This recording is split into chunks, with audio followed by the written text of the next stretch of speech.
1978 ഞാൻ ആദ്യമായിട്ട് അഭിനയിക്കുന്നത്. തിരുവനന്തപുരത്ത് എൻ്റെ വീട്ടിൻ്റെ മുമ്പിലാണ്. അതിൻ്റെ 47 വർഷങ്ങൾ കഴിഞ്ഞിട്ട് തിരുവനന്തപുരത്ത് വെച്ച് തന്നെ ഞാൻ ഉൾപ്പെടുന്ന ഒരു ഇൻഡസ്ട്രിയുടെ ഒരു ദൗർഭാഗ്യമായ ഒരു കാര്യത്തിനെക്കുറിച്ച് സംസാരിക്കാൻ ഇടവയ്ക്കും. അതിലധികം വളരെയധികം വിഷമമുണ്ട്. രണ്ടാമത്തെ കാര്യം,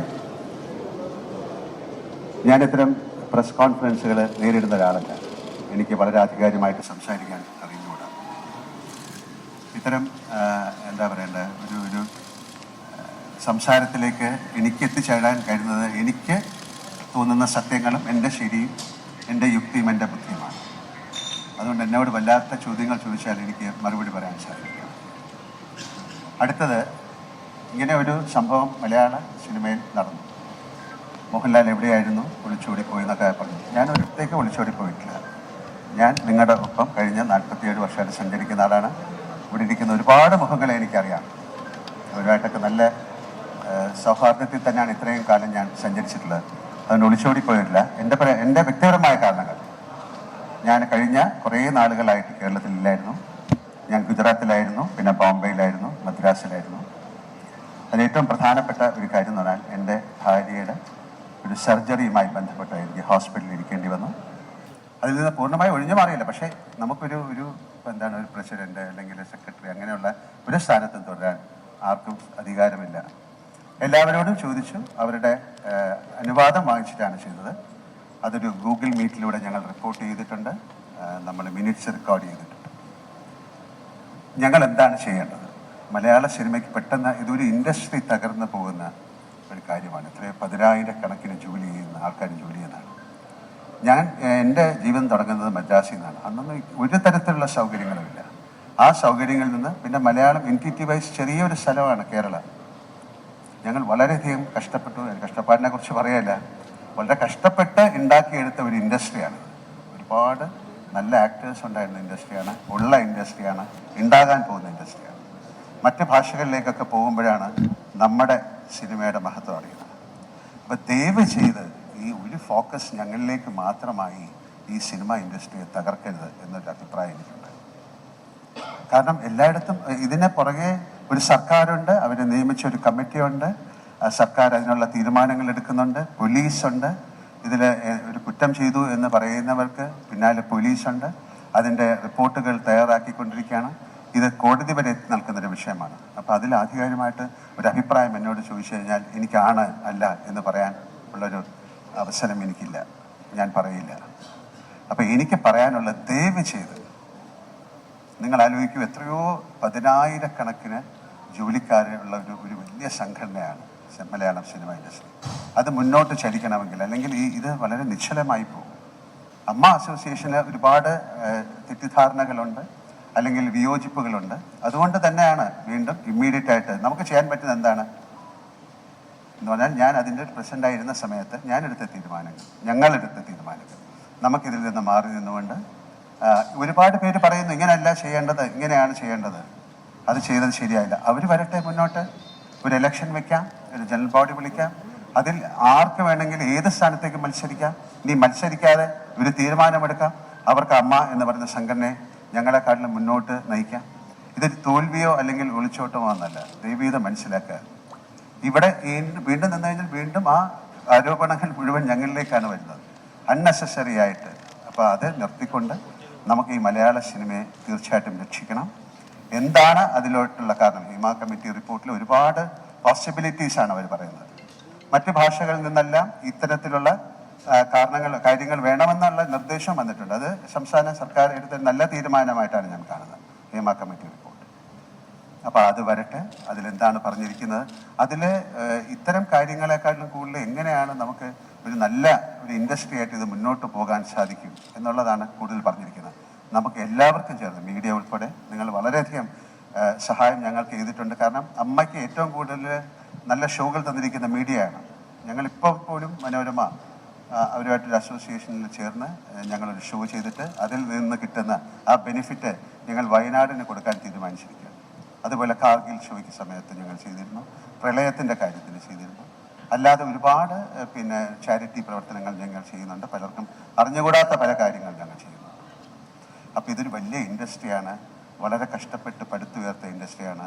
അങ്ങനെ ആൾക്കാർക്ക് എന്തെങ്കിലും ഒരു ബുദ്ധിമുട്ടുണ്ടെങ്കിൽ നിങ്ങൾ അവരെ പോലീസിനോ അല്ലെങ്കിൽ അതിനെ അമ്മയെ അറിയിച്ചു എന്ന് പറയുന്നതുകൊണ്ട് മാത്രമല്ലല്ലോ, അമ്മയ്ക്ക് അതിലെ മെമ്പേഴ്സിൻ്റെ കാര്യങ്ങൾ എടുക്കാം. ചില കുറ്റങ്ങൾ ഉണ്ടായേക്കാം, അതൊരു അസോസിയേഷനായി ബന്ധപ്പെട്ട് കിടക്കുന്ന കാര്യമാണ്. അല്ലാതെ അപ്പോൾ എല്ലാവർക്കും, അമ്മയിലുള്ള എല്ലാവർക്കും ഇതിനെതിരെ സംസാരിക്കാം. അമ്മയ്ക്ക് മാത്രമല്ല, സിനിമയിലുള്ള എല്ലാവർക്കും ഇതിനെക്കുറിച്ച് സംസാരിക്കാനുള്ള സമയമാണിപ്പോൾ.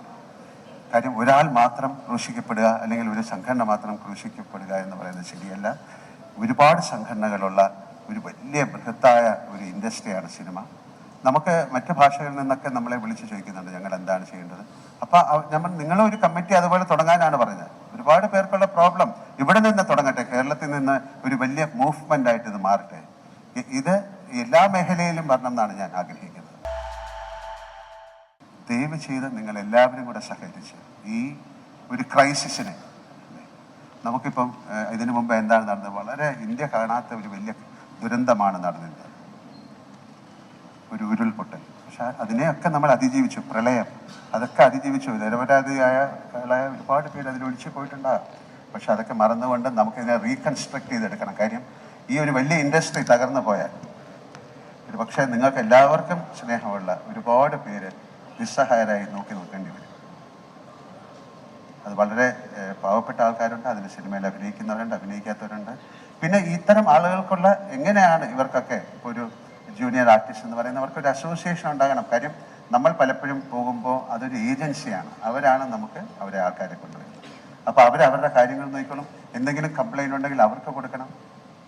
അപ്പോൾ ഇതിനൊരു നിയമ നിർമ്മാണം ഉണ്ടാക്കാൻ മലയാള സിനിമയിൽ ആക്ടേഴ്സ് എന്ന് പറയുന്നത് 500 പേരുണ്ടെങ്കിൽ എല്ലാവരും വളരെ എന്താ പറയുക, വളരെ സെൻറ്റിമെൻ്റലാണ്, പെട്ടെന്ന് എക്സൈറ്റഡ് ആകുന്ന ആൾക്കാരാണ്. അവർക്ക് ഇങ്ങനെയുള്ള കാര്യങ്ങൾ പെട്ടെന്ന് അതിൽ തളർന്നു പോകുന്ന ആൾക്കാരാണ്.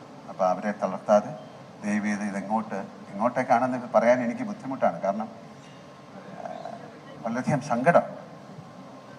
ആര് സംസാരിച്ചു ആര് സംസാരിച്ചില്ല എന്നുള്ളതല്ല, എനിക്ക് പറയാനുള്ളത് ഇതാണ്. ഞാനപ്പം ഒരു അമ്മയുടെ പ്രസിഡന്റ് എന്നുള്ള രീതിയിലല്ല, കഴിഞ്ഞ 47 വർഷം സിനിമയുമായിട്ട് സഹകരിച്ച് ഒരുപാട് മലയാള സിനിമയ്ക്ക് ഏറ്റവും നല്ല സമയമുള്ള ഒരു കാലമാണിത്. സൗത്ത് ഇന്ത്യൻ ഫിലിംസ് എല്ലാം നോർത്തിലും അല്ലെങ്കിൽ ഇന്ത്യ മുഴുവനും അല്ലെങ്കിൽ പാൻ ഇന്ത്യ അല്ലെങ്കിൽ ഇൻ്റർനാഷണൽ, ഇപ്പോൾ കാനിലൊക്കെ ഒരുപാട് സിനിമകൾ ശ്രദ്ധിക്കപ്പെടുന്ന ഒരു സമയമാണ്. ഇത് വലിയ നാഷണൽ ന്യൂസായി ഇൻ്റർനാഷണൽ ന്യൂസായിട്ട് ഈ വ്യവസായം തകർന്നു പോകരുത് എന്ന് ആത്മാർത്ഥമായിട്ട് ആഗ്രഹിക്കൂ. നിങ്ങളും എന്നോടൊപ്പം ആഗ്രഹിക്കും. ദയവ് ഇതിൽ കൂടുതൽ എനിക്കൊന്നും പറയാനില്ല. Thank you so much. Thank you.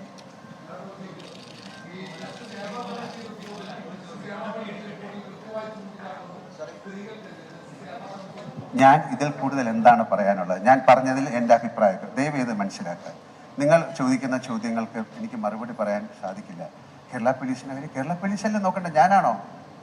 Please ദയവ് നിങ്ങൾ ഒരു കാര്യം, നിങ്ങൾ ചോദ്യങ്ങൾ ചോദിക്കാൻ നിങ്ങൾ തയ്യാറായിട്ടാണ് വന്നത്. പക്ഷെ എനിക്ക് ഉത്തരങ്ങളില്ല. കാര്യം എൻ്റെ കയ്യിൽ നിൽക്കുന്ന ഒരു കാര്യമല്ല, നിങ്ങളുടെ കയ്യിലാണ് ഈ കാര്യം നിൽക്കുന്നത്.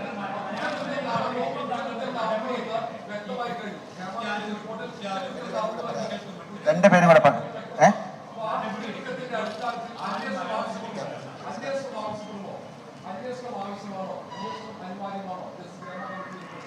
തീർച്ചയായും ഞാനാണോ പറയേണ്ടത്? തീർച്ചയായിട്ടും വേണ്ടേ. അതിനെന്താ സന്ദേശം? അതൊരു കോടതിയിൽ ഇരിക്കുന്ന കാര്യമല്ലേ. ഇവിടുത്തെ ഏറ്റവും വലിയ നിയമ നിർമ്മാണ ഒരു സംവിധാനത്തിൽ ഇരിക്കുന്ന കാര്യത്തെക്കുറിച്ച് ഞാൻ എന്താണ് പറയേണ്ടത്? ഞാൻ വേണ്ടെന്ന് പറയോ? അങ്ങനെയല്ലേ വേണ്ടത്. ഞാൻ അതല്ലേ പറഞ്ഞത്. എന്താ ചോദിച്ചത്?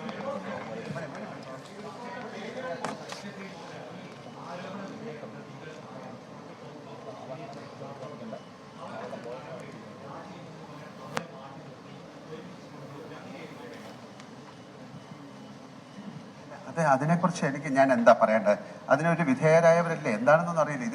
ഇതിനു മുമ്പും ഇതിലും വലിയ കാര്യങ്ങൾ നടത്തിയിട്ട് ഇല്ല എന്ന് പറഞ്ഞ് തിരിച്ച് സിനിമയിലും ഒരുപാട് കാര്യങ്ങൾ വന്നവരുണ്ട്.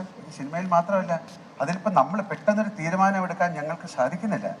അത് ഒരു നിയമം എന്ന് പറയുന്നത് പോലീസിൻ്റെയോ അല്ലെങ്കിൽ കോടതിയുടെ കയ്യിലിരിക്കുന്ന ഒരു കാര്യത്തിൽ എനിക്കൊരു അഭിപ്രായം പറയാൻ പറ്റില്ല. കാര്യം അത് സംഭവിച്ചു പോയി. അത് ഇനി സംഭവിക്കാതിരിക്കാനുള്ള കാര്യങ്ങൾ നമുക്ക് നോക്കാം.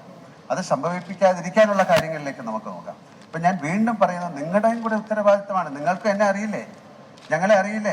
ഞങ്ങളെ കാണുമ്പോൾ ശരിക്കും ഞങ്ങളെ സംസാരിക്കുകയൊക്കെ ചെയ്യുന്ന ആൾക്കാരല്ലേ. ഒരു ദിവസം കൊണ്ട് ഞങ്ങൾ എന്താണ് നിങ്ങൾ കന്യാന്മാരായി പോകുന്നത്? അത് തെറ്റാണ്. ഒരു മിനിറ്റ് മോനെ, ഞാൻ സംസാരിച്ചോട്ടെ. എന്താ പറയും?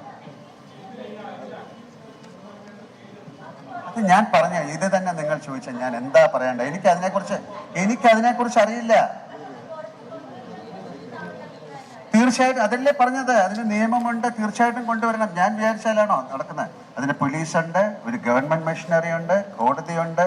അത് അവർ ചെയ്തുകൊണ്ടിരിക്കുന്ന ഒരു കാര്യമല്ലേ. അതിനെക്കുറിച്ച് ഞാൻ ഇതിൽ കൂടുതൽ എന്താണ് പറയുന്നത്? എല്ലാവരും കൂടെ പറഞ്ഞാൽ എനിക്ക് കേൾക്കാൻ പറ്റില്ല. അതായത്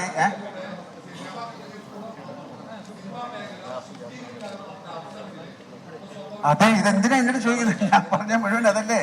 അവസരം നിങ്ങളും കൂടെ ചേർന്ന് അതിനെ സഹായിക്കൂ.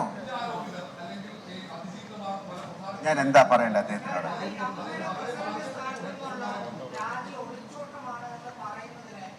ഞാൻ അതിനെല്ലാം മറുപടി പറഞ്ഞു. ഞാൻ പറഞ്ഞല്ലോ, ഞാൻ ഇതിന് ഒളിച്ചോട്ടമല്ല, എൻ്റെ കാര്യങ്ങൾ പറഞ്ഞു. ഇതിൽ കൂടുതൽ എനിക്കൊന്നും പറയാനില്ല. ഞാൻ ഏറ്റവും റെസ്പെക്ട്ഫുൾ ആയിട്ടാണ് സംസാരിക്കുന്നത്. എനിക്ക് ഇവിടെ ഇരിക്കുന്ന എത്രയോ പേരെ എനിക്കറിയാം. ഇതിൽ കൂടുതൽ എനിക്ക് എന്താ പറയാൻ പറ്റും?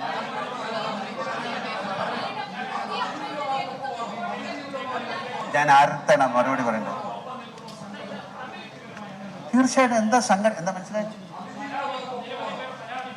തീർച്ചയായിട്ടും അങ്ങനെയല്ലേ വേണ്ടത്. നമുക്കൊരു സംഘടന അതിനല്ലേ ഉണ്ടാക്കിയത്, ഞങ്ങളുടെ ആൾക്കാരുടെ സംരക്ഷണത്തിന് വേണ്ടിയിട്ടല്ലേ ഉണ്ടാക്കിയത്. ഇത് ഒരു സുപ്രഭാതത്തിൽ 10, 20, 30 അങ്ങനെ വരുമ്പോൾ നമ്മൾ എന്താ ചെയ്യേണ്ടത്? അതെന്താണെന്ന് അറിഞ്ഞിട്ട് തീരുമാനം എടുക്കാം. ഞങ്ങളുടെ കൂടെ നിങ്ങളും നിൽക്കൂ, നിങ്ങളുടെ കൂടെ ഞങ്ങളും നിൽക്കാം. പിന്നെന്താ, തീർച്ചയായിട്ടും അങ്ങനെയല്ലേ വേണ്ടേ?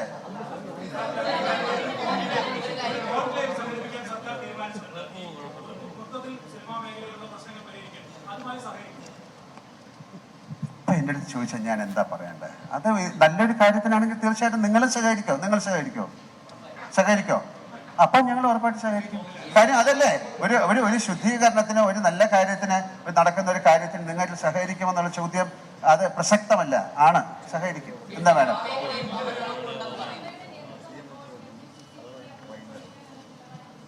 ഇതിപ്പോ ഈ WCC അമ്മ എന്നൊക്കെ ഉള്ളൊരു വിഷയം വിടൂ. മലയാള സിനിമയെ പറ്റി സംസാരിക്കൂ. അതിൽ എന്ത് വേണമെങ്കിലും ചെയ്യാൻ തയ്യാറല്ലേ? നിങ്ങൾ എല്ലാവരും കൂടെ ചേർന്ന് ചെയ്യൂ. പുതിയൊരു ഇലക്ഷൻ വരുന്ന സമയത്ത് തീർച്ചയായിട്ടും വരാം. അതിനെന്താ കുഴപ്പം? നമുക്ക് ആരോടും ഒരാളോടും ഒരു എതിരില്ല. ഇതിൽ അഭിനയിക്കുന്ന ഇത് വിലക്കുകൾ എന്നൊക്കെ പറഞ്ഞു. ഇത് ഈ അമ്മ മാത്രമല്ല, ഇതിന് ഒരുപാട് സംഘടനകളില്ലേ. അവരുമായിട്ടൊക്കെ നിങ്ങൾ സംസാരിക്കൂ. അവരുടെ എല്ലാം റിപ്പോർട്ടുകൾ എടുക്കൂ. അവരുമായിട്ട് അവർക്ക് എന്താ പറയാനുള്ളതെന്ന് കേൾക്കൂ.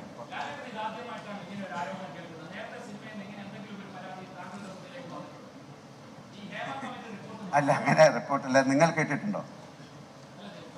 അപ്പൊ അങ്ങനത്തെ കാര്യങ്ങൾ ഇത് എവിടെയാണ്? സിനിമയിലല്ലാതെ എത്രയോ സ്ഥലത്ത് നമ്മൾ കേൾക്കുന്നതാണ്. നമ്മൾ എന്താ ചെയ്യുന്നത്? നമുക്ക് മുഖമറിയാത്ത അല്ലെങ്കിൽ നമുക്ക് പരിചയമില്ലാത്ത ഏതൊക്കെയോ കാര്യങ്ങൾ പല സ്ഥലത്തുനിന്നും കേട്ടിട്ടുണ്ട്. അതിനൊക്കെ നമുക്ക് ഒരാള് അമ്മ എന്ന് പറയുന്ന സംഘടന ഇതിനെല്ലാം പ്രതികരിക്കണം എന്ന് പറഞ്ഞാൽ നമുക്കിത് അറിയാം. ഇതൊരു വലിയൊരു ഇൻഡസ്ട്രി അല്ലേ. ഇത് എന്താ നടന്നിരിക്കുന്നതെന്ന് അറിയില്ലല്ലോ.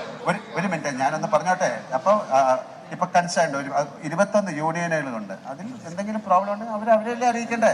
ഇപ്പൊ അതിലില്ലാത്ത ഒരു അമ്മയെ വന്ന് അറിയിച്ചിട്ട് ഞങ്ങളൊരു അഭിപ്രായം പറഞ്ഞില്ലെന്ന് പറഞ്ഞാൽ എന്താ പ്രസക്തിയാണുള്ളത്?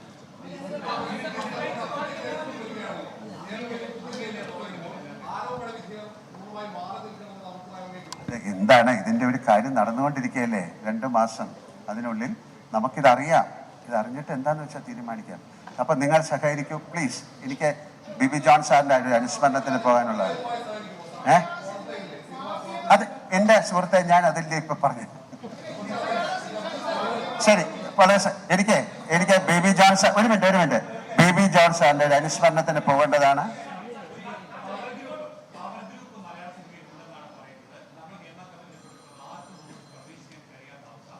നമുക്ക് ആ കമ്മിറ്റി റിപ്പോർട്ടിൽ ആരൊക്കെയാണെന്നൊക്കെ അറിയട്ടെ. എന്നാലല്ലാതെ എൻ്റെ അടുത്ത് ചോദിച്ചാൽ ഞാൻ പവർ ഗ്രൂപ്പിൽ പെട്ട ഒരാളല്ല, എനിക്ക് അതിനെക്കുറിച്ച് അറിയില്ല.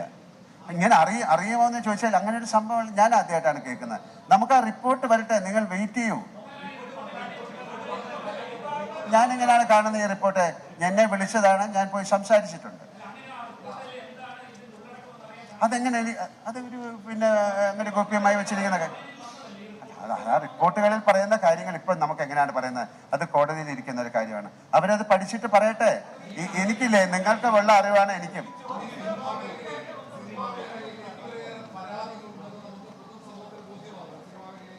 അങ്ങനെ പൊതുസമൂഹത്തിനൊന്നും ബോധ്യമായിട്ടില്ല. നിങ്ങൾ അങ്ങനെ പറയരുത്. നിങ്ങൾ പൊതുസമൂഹത്തിന് ബോധ്യമായെന്ന് അങ്ങനെ പറയും. നിങ്ങൾ പൊതുസമൂഹത്തിന് ബോധ്യമാകരുത്. അതിനുള്ള ശ്രമങ്ങളാണ് നമ്മൾ ചെയ്യേണ്ടത്. ഞാൻ പറയുന്നു, ഒന്ന് ശ്രമിക്കുക. എന്നെ പറയാൻ സമ്മതിക്കുന്നില്ലല്ലോ. ശരി, താങ്ക് യു വെരി മച്ച്.